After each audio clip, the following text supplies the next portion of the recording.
Bonjour, j'espère que vous allez bien. Bon, moi ça va un petit peu mieux. Je me remets d'une mauvaise grippe là qui a duré quand même quelques jours. Ça s'entend encore à ma voix d'ailleurs, je crois. Euh, alors on va regarder ensemble les énergies du mois de janvier. Je vais faire des vidéos peut-être un petit peu plus courtes pour ce mois de janvier. Euh, Aussi pour préserver ma voix, j'espère que j'arriverai au bout des 12 vidéos de chacun des signes. Bon, en tout cas, j'espère que vous allez bien. Et, euh, et on va regarder tout de suite le premier signe. Alors, à quel tour? Les cancers. J'espère que vous allez bien, amis cancers. J'espère que vous allez avoir des belles énergies pour ce mois de janvier. Allez, on va regarder tout de suite avec la sagesse de l'oracle pour les cancers pour le mois de janvier 2023. Alors, une petite carte pour les cancers. Hop, la voilà. Une longueur d'avance avec une maman ours et son petit. Alors, c'est très cancer, hein, la maman ours et son petit. Hein. Il y a un côté maternant, un côté protecteur. Il y a la force aussi du cancer. Le signe du cancer, c'est un signe leader, c'est un signe qui est fort, plein de sensibilité, mais avec beaucoup de force. Alors, on va regarder ce que nous dit l'oracle de Shine. Alors, cette carte s'appelle une longueur d'avance, hein, donc pardonner. Pardonner. Ah, alors, ça c'est autre chose, c'est pas toujours facile. Pardonner, c'est sûrement ce qu'il y a de plus difficile, je pense, à faire quand on a été heurté, quand on a souffert. Bon, alors une longueur d'avance, pardonner, est-ce que justement, il ne vous est pas demandé de faire un pas, une longueur d'avance, vers le pardon? Bon, on va voir ce que nous dit l'oracle du soleil. Hop là, si je tords mes cartes. L'oracle du soleil que j'ai ressorti, ça fait un petit moment que je ne l'avais pas utilisé. Et on va regarder en 5 cartes quel message les cartes ont envie de vous délivrer pour ce mois de janvier. Alors, pour les cancers, alors, l'énergie qui est sur vous, ce qui peut venir un petit peu contrarier, l'énergie qui domine et qui arrive, le résultat. Et la finalité, c'est ce qui arrive un petit peu plus loin, un peu plus tard, dans un deuxième temps, on va dire. Alors, qu'est-ce qu'on a de beau? La vengeance. Vous voyez, la vengeance, le pardon, déjà, la manipulation, la perte, la rébellion et l'originalité. Bon, bah, vous voilà un peu en mode guerrier quand même, hein, pour ce mois de janvier. Alors évidemment, là sur vous, on a la carte de Mars en Scorpion qui s'appelle la vengeance. Donc il peut y avoir peut-être une colère enfouie, il peut y avoir une déception. Ça peut faire suite à une perte, puisqu'on a la carte de la perte ici, à un deuil, à une dispute, à un malentendu, à une tension, que ce soit dans le travail, dans la famille, en couple ou avec un ami, une amie. On vous sent quand même un petit peu belliqueux, hein. D'ailleurs, on a en réponse encore une carte de Mars qui s'appelle la rébellion. La rébellion, donc on vous sent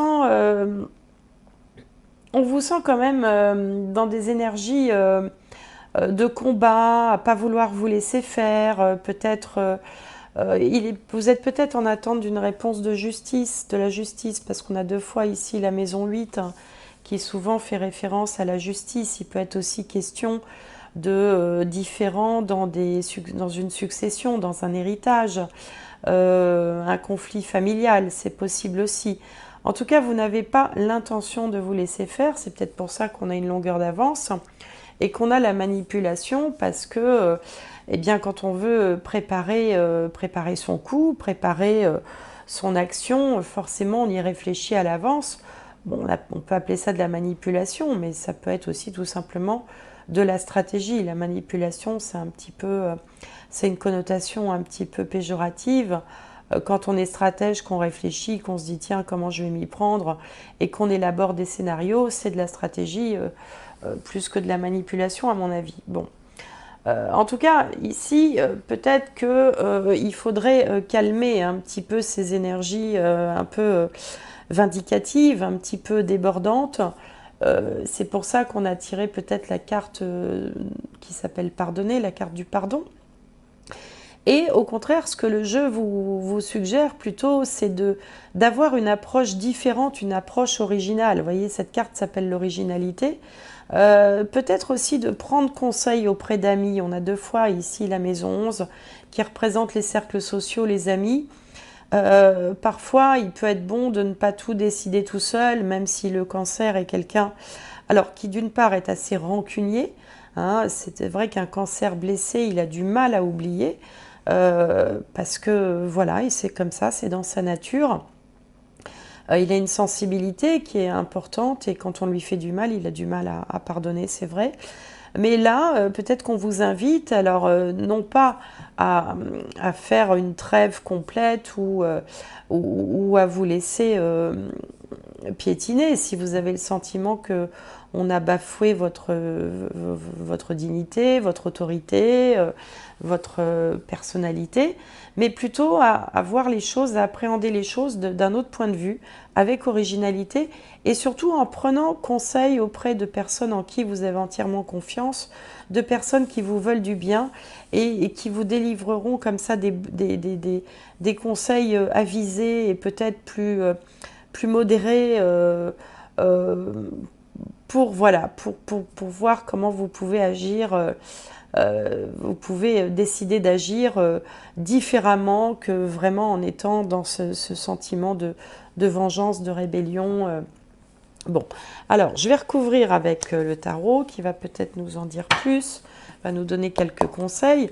Alors si ce que je suis en train de vous dire, là, ça ne vous parle absolument pas, bah écoutez, laissez tomber, c'est que le message n'est pas pour vous.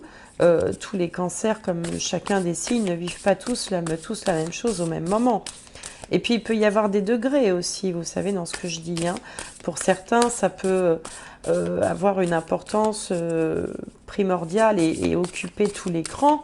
Et puis, pour d'autres, ça peut être une anecdote dans le courant du mois de janvier, du style, on va se prendre la tête avec sa voisine, ça va durer 5 minutes et ce sera fini. Vous voyez, c'est bon. Il y a des degrés. Tout le monde ne vit pas les choses au même degré, au même niveau. Et puis, il y en a qui ne vivent pas ça du tout parce que bon, il n'y a pas... Il n'y a pas que l'énergie du soleil en cancer, il y a aussi l'ascendant, il y a aussi le signe lunaire qui peuvent aussi apporter des choses différentes de ce message-là, quoi. Alors, je recouvre avec le tarot. Alors, qu'est-ce qu'on a ici? La Lune. Arcane majeur. La Lune qui est la planète maîtresse du signe du cancer. Le 10 de bâton. Le 10 d'épée. Encore un arcane majeur, ça s'appelle la grande prêtresse.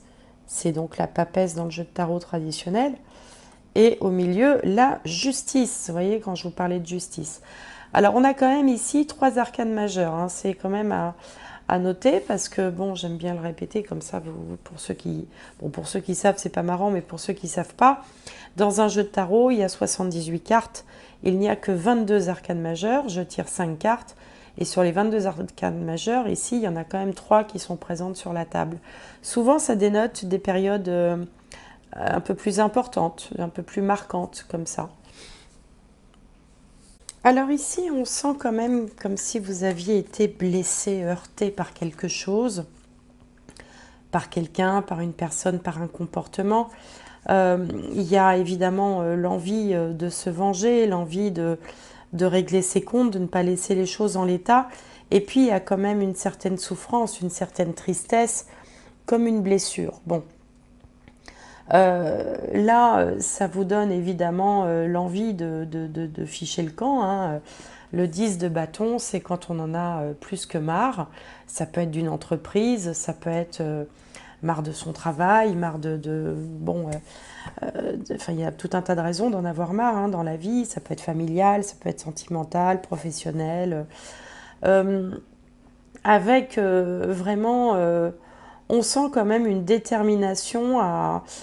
en fait, c'est comme si vous aviez envie de partir, mais vous n'avez pas envie de partir comme ça, sans rien dire. Vous avez vraiment envie de marquer le coup et d'exprimer ce qui vous a heurté. C'est-à-dire que vous ne voulez pas simplement tourner les talons et vous en aller. Il y a cette idée quand même d'adresser à la personne ou l'organisme qui vous a fait mal les reproches et puis aussi d'exprimer votre ressenti. Bon, ça c'est un petit peu ce que vous auriez envie de faire comme ça spontanément.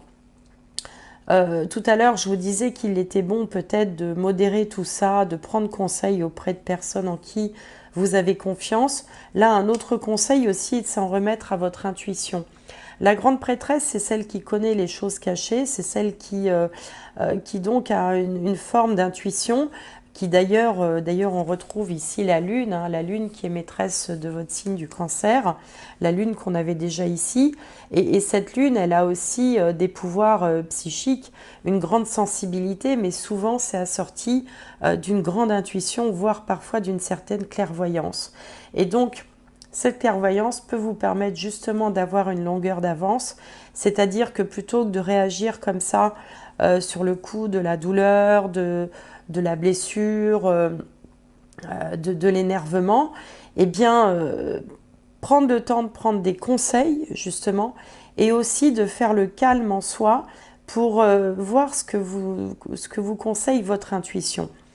Hein, souvent, on a tendance à s'en remettre à son mental, celui qui cogite, celui auquel on est habitué, avec lequel eh ben, on fait tout, on raisonne, on réfléchit.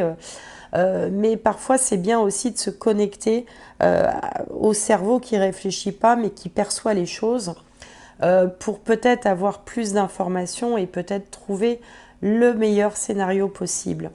De toute façon, ce que vous dit ici cette guidance, c'est que tôt ou tard, justice sera faite. Que ce soit la justice, le verdict hein, d'un jugement au tribunal, que ce soit la justice des hommes, que ce soit la justice divine, il y aura un retour à l'équilibre. Parce que c'est ça la justice, avec ces plateaux de la balance, c'est retrouver une harmonie, un équilibre. Donc ça ne sert à rien de s'énerver. Essayez plutôt d'agir en stratège, en personne réfléchie, peut-être en prenant aussi une certaine hauteur, en prenant un petit peu de recul, en étant moins à cran, moins à vif, pour prendre les meilleures décisions, celles qui vous permettront finalement, parce que c'est ça le plus important, de retrouver une forme de sérénité. Alors, la meilleure décision peut effectivement être le pardon, même si je sais que c'est très difficile.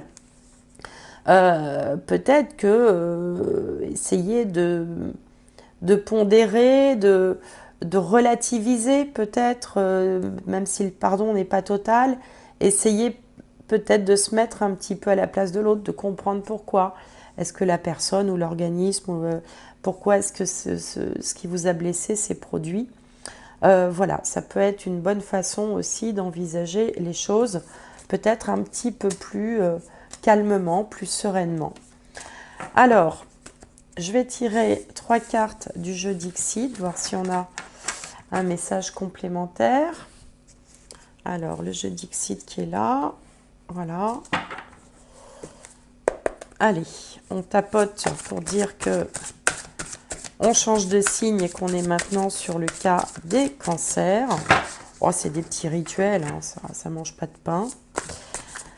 Et puis, on mélange un petit peu. Et dans ce gros tas de cartes, vous voyez comme il est gros, on va tirer 3 cartes. Alors, pour les cancers, quel conseil, quel message?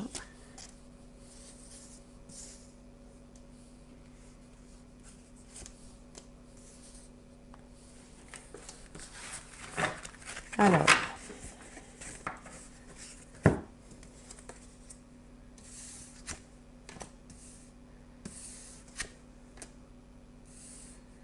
ouais, c'est rigolo. Alors, vous voyez tout à l'heure, il y avait la carte de la manipulation et je vous parlais de stratège. S'il y a bien quand même un jeu de stratégie par excellence, c'est celui des échecs. Mais alors regardez comme le message est clair. On a le roi, hein, parce qu'il a la couronne sur la tête, qui avance sur son jeu d'échecs, mais au lieu de jouer la stratégie, il avance les bras devant lui, les yeux fermés, et il se dirige droit vers le précipice, c'est-à-dire qu'il va tomber, il va tomber de là où il est, vous voyez, parce qu'il avance comme ça. Et justement, c'est tout le message qu'on avait précédemment, c'était, agissez en stratège, mais en vrai stratège, pas en stratège comme ce roi qui va directement tomber dans le trou. Hein, vous voyez, donc c'est peut-être ça aussi la modération. Ici au milieu, on a un espèce de petit roi telé, là, un roi à grenouille entouré de têtards. C'est peut-être aussi une façon de minimiser l'importance de ce que vous êtes en train de vivre, c'est-à-dire que peut-être que le message c'est de dire bon écoutez c'est pas si grave, bon c'est ok ça fait pas plaisir, ok, mais bon est-ce que c'est vraiment gravissime dans la vie, vous voyez. Là, on n'a pas un roi majestueux, costaud, puissant. On a une espèce de petit roitelet, là, un espèce de petit minus. Donc, peut-être que finalement, vous accordez trop d'importance à ce qui vous est arrivé ou à la personne qui vous a blessé et que finalement, on est en train de vous dire qu'elle n'en vaut pas le coup. Parce que bon, c'est le roi des têtards, quoi. Hein, c'est pas non plus quelque chose de majestueux. Et puis, le dernier message, là, on a des petits lapins qui courent comme des dératés sur des tuyaux dans tous les sens. C'est peut-être aussi une invitation à se calmer un petit peu, à prendre, à ralentir, vous voyez, un petit peu le rythme. Donc là, on a 3 cartes qui vous disent de ne pas foncer dans le brouillard, vous risquez de tomber dans le vide, ne pas accorder trop d'importance à quelqu'un qui n'en vaut pas la peine ou à quelque chose qui finalement, dans quelques temps, aura peut-être pris un rôle secondaire dans votre vie. Vous voyez, ça sera peut-être plus ça l'important. Et puis de ne pas s'épuiser à courir à tort et à travers pour finalement pas savoir réellement où on va, vous voyez. Donc voilà, un message, la longueur d'avance, ce serait justement de ne pas céder à cette tentation d'une réactivité, une réaction peut-être disproportionnée, même si ça vous a fait mal par rapport à ce qui vous est arrivé. Alors, on va demander un dernier message pour les cancers. Alors, quel dernier message pour les cancers dans tout ça, là? Allez. Oups là, voilà, ça fait beaucoup. La première qui est tombée, c'est celle-ci. La réponse, écoutez votre cœur, regardez en vous, alors tout s'éclaire. Vous voyez, c'est ce que je vous disais avec la grande prêtresse. Prêtez attention à votre intuition, écoutez votre intuition, essayez de capter ce que votre âme a à vous dire et non pas ce que votre cerveau, votre esprit a à vous dire. On vous dit, écoutez votre cœur, regardez en vous, alors tout s'éclaire. Ça, c'est un sage conseil. Et en plus, cette carte s'appelle la réponse. Vous voyez, c'est là que vous trouverez la réponse. Voilà, amis cancer, bah écoutez, j'espère que cette guidance vous aura plu, vous aura parlé. N'hésitez pas à m'en faire part, à mettre un petit pouce si ça vous a plu, à partager, à me mettre un petit commentaire. En tout cas, moi, je vous souhaite plein de bonnes choses pour ce mois de janvier. Tout ne va pas si mal, comme me dirait un ami que j'aime beaucoup quand j'ai pas le moral. Tout ne va pas si mal. Portez-vous bien, gardez les énergies hautes et à très bientôt.